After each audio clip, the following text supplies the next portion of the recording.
Hey, welcome to UK Wildcrafts. So foraging in late summer is about collecting the last of the greens and also harvesting seeds. They can be a good source of fats and proteins, which can be very hard to find in the wild. Obviously this time of year there's a lot of fruit around as well. I will do a separate video on the fruits of summer that you can forage. That should hopefully be done next week, and when it is done I'll leave the link in the description of this video. This here is fat hen, Opium album, also known as goosefoot or lamb's quarters. This is a very fast colonising plant and it can quickly take over cultivated land or disturbed ground. And for that reason a lot of people call plants like this a weed. I just like to call them a good edible native plant. And that's the reason they can spread so quick, because they are native to the UK. This is the ideal environment for it. And I'd actually rather have this growing in my garden than spinach, because it's much more suited to the environment and you get a much better crop from it as well. The leaves of fat hen are actually best in spring off the young shoots, but they're also perfectly fine to eat off the larger plants like this in summer. And also I find this time of year there's not as many greens around, not as many as you'd find in spring anyway, so I'm much more likely to eat the leaves this time of year. They've got a nice flavour similar to cabbage or kale, and I'd use them in a similar way to those as well. And they're very nutritious as well. They're high in vitamins A, B complex and C. Also high in calcium, potassium and phosphorus, and they've actually got more iron than spinach. So the botanical name Opium album, the Opium part is referring to the shape of the leaf, especially lower down on the plant, and the Opium means goosefoot, and that is referring to the rough triangular shape of the leaf. And the album part, which means white, is referring to the underside of the leaf, and it's got tiny white particles on there, and those are actually water resistant, so if you get some water and pour it on there it should just come straight off. See that?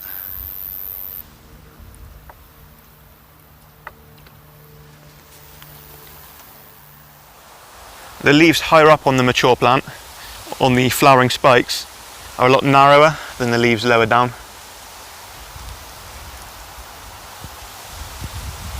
And the flower spikes themselves are ready to harvest in late summer, and you can use them in just the same way you'd use broccoli.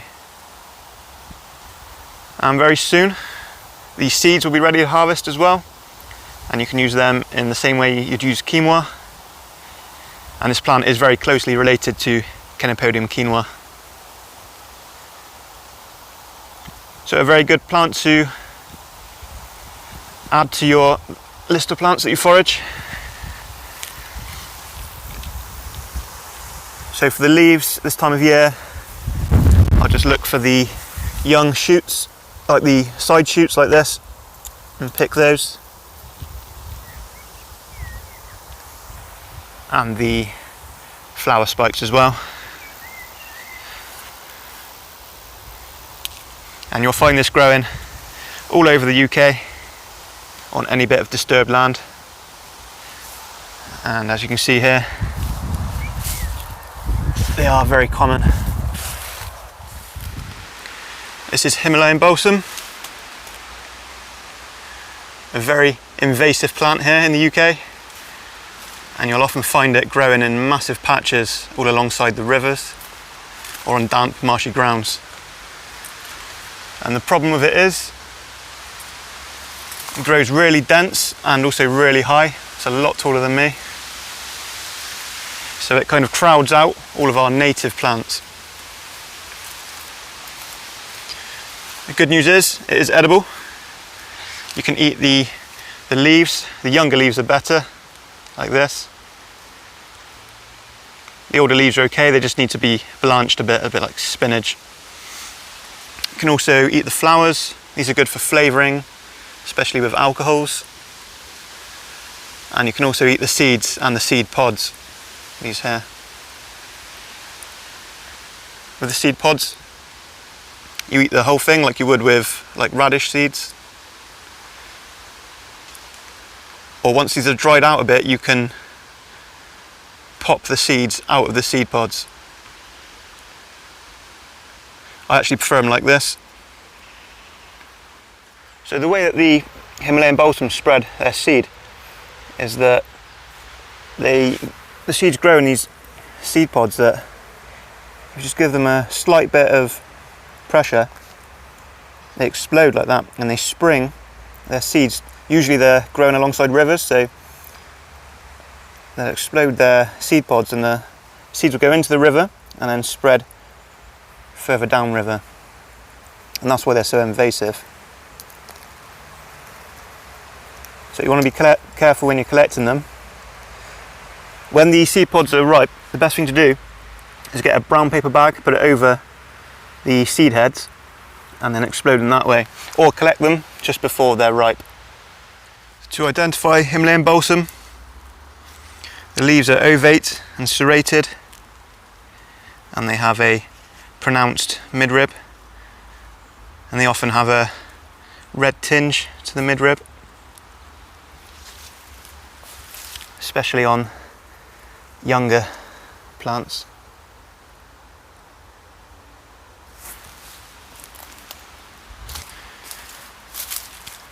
The stems have quite distinct nodes.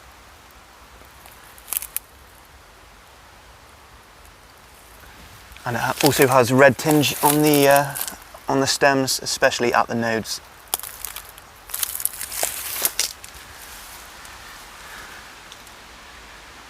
The flowers are a pinky purple.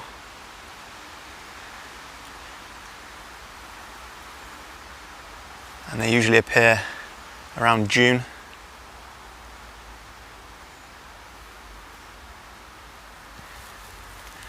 And the seed pods can be collected in late summer.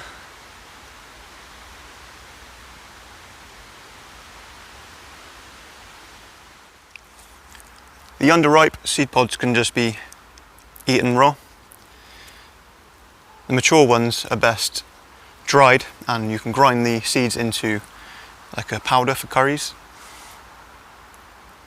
And try not to spread the seed pods when you're picking them. Just be careful the seeds aren't going into the rivers.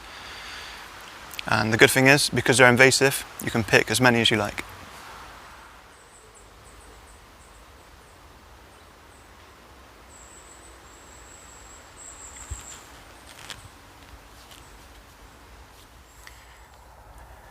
So these are opium poppies, and what I'm after are the seeds.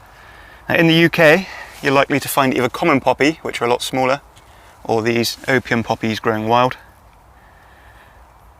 So the opium poppies are a lot bigger. The flowers can be either scarlet or like a pinky purple, and the petals are a lot darker towards the centre. Also with opium poppies, the leaves can look a little bit like wild lettuce, and they clasp the stem. The seeds mature from June to September, and you'll get flowers on at the same time because they flower successively. So you'll get flowers, immature seed heads and mature seed heads at the same time. And to tell whether they're mature or not, just simply shake one of them and you'll hear the dry seeds inside. Another way is on the immature seed heads, when you look at the top, you see there's no gap there. But with the mature ones, there's a gap, and the seeds fall out of that gap. That's how they disperse their seeds. The poppy seeds are good used in baking. On the opium poppy, the seed heads are a lot bigger and you get a lot more seeds in them, and the seeds are quite a bit bigger themselves. They're fairly kidney shaped. So So yeah, just pour the seeds out. So with common poppies you don't get anywhere near as many seeds as that in a seed head. So use them with baking, breads and pastries.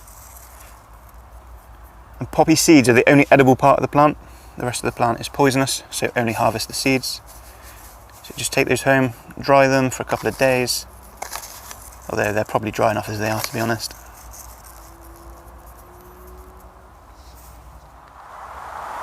This is common mallow, Malva sylvestris. It's common growing on waste grounds and alongside streams and rivers. The leaves have 5 distinctive lobes, and those lobes are serrated, and the leaves grow on a hairy petiole or leaf stem.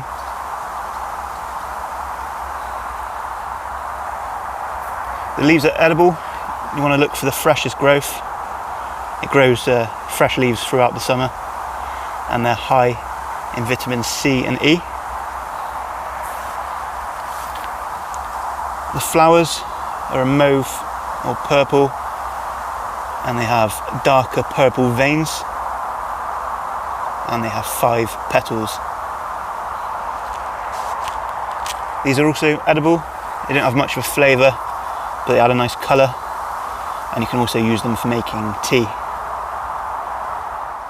What we're after this time of year though are the seed pods called mallow cheeses, because they're shaped like little wheels of cheese. These can be eaten raw. They've got a nice nutty flavour. Or I quite like them just added into stir fries.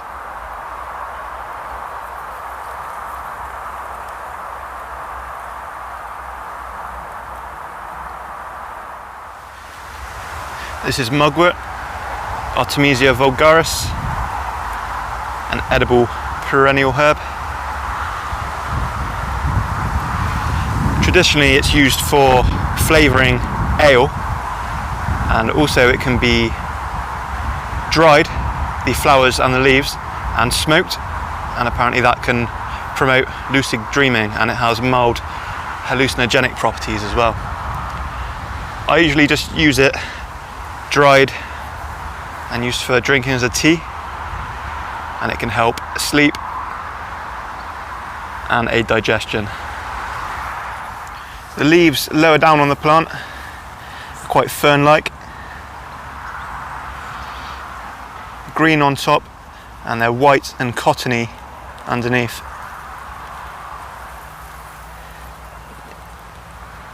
And there's usually smaller leaflets near the base of the leaf stem.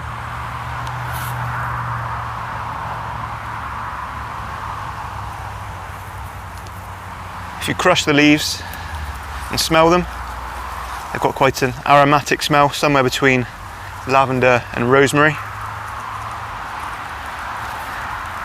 Higher up on the plant, on the flower spikes, the leaves there are a lot thinner and lanceolate.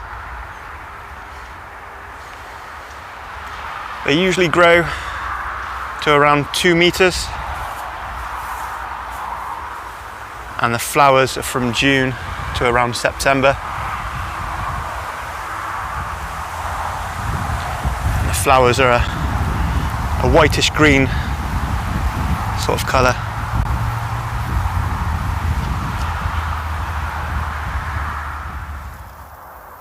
All in amongst the grass and yarrow here, we've got growing lady's bedstraw,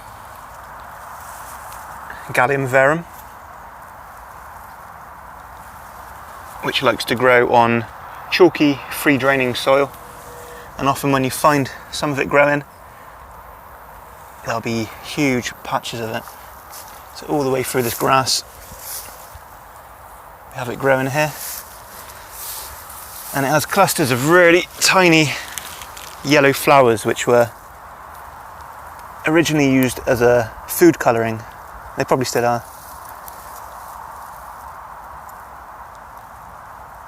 And these will be growing all throughout the summer, and then towards the end of August the seeds will ripen and they are used as a coffee substitute.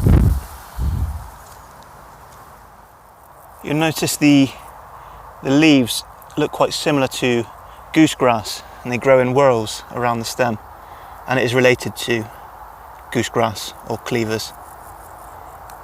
So yeah, the leaves, stems and flowers are all edible. They're not a particularly strong flavour. I just use them usually as mixed in with smoothies. The leaves and stems are also used to curdle milk for making cheese. So hazelnuts aren't normally fully ripe until early September, but if you wait until then, there's a good chance that the squirrels will beat you to them.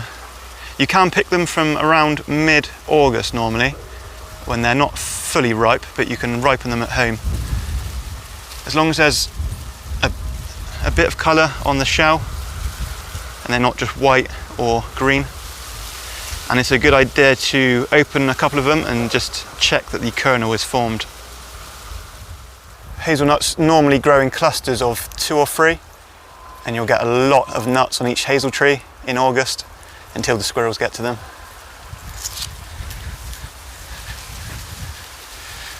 And you'll see around the nuts you get like a husk protecting the nut, and this is actually a modified leaf called a bract.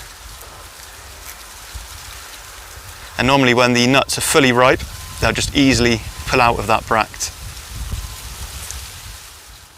Hazel trees are very common in British woodlands, but you're better off looking for hazel trees that are kind of growing out on their own rather than in woodlands if you're looking for hazelnuts, because they need quite a lot of light to produce hazelnuts, and as they're a small tree in a woodland they don't get much light. With hazels, they often have lots of thin upright branches,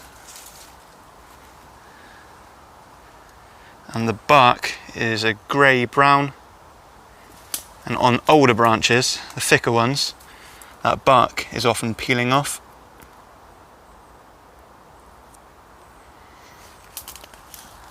The leaves are oval with a pointed tip, and they're doubly serrated,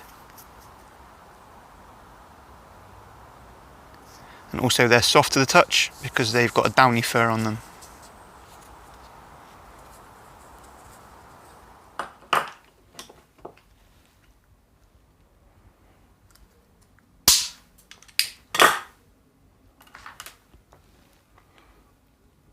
So hazelnuts can be eaten raw, but they're much better if they're roasted, and they go really well with chocolate.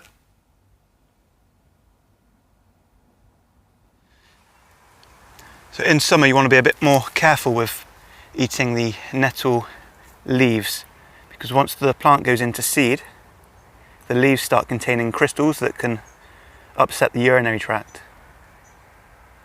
So really in summer you want to stop eating the leaves, or look for areas like this where it's obviously been cut back, and most of these nettles are still quite fresh, because it's fine to eat new growth of nettles in summer. Just try not to eat too many of the ones with seeds on. But in summer the seeds themselves are the best part of the plant to eat anyway. Now there's male and female flower clusters which can look fairly similar at first, and the seeds only form from the female clusters. So this is a male one here, and you'll see the clusters are quite thin and they stick out to the side, whereas the female ones are a lot thicker and they droop downwards. So these are actually in seed now, and you want to collect the seeds when they're still a bit green, like this here.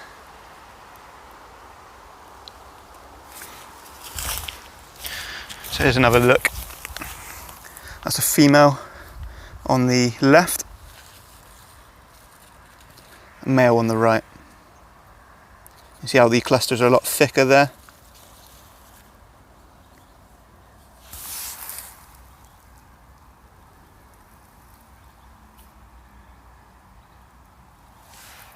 The seeds are considered the most nutritional part of the plant, and nettle's well known as a nutritional plant anyway. They're high in vitamins A and C, iron, calcium and magnesium, and omega-3. Now you can either just collect the seeds like this and take them home and dry them, or you can take off a whole flower spike like that, lie them on drying racks at home, and then once the leaves have shriveled back, then you can just pick the seeds off and store them that way. I prefer doing it the second method. I find it a lot easier.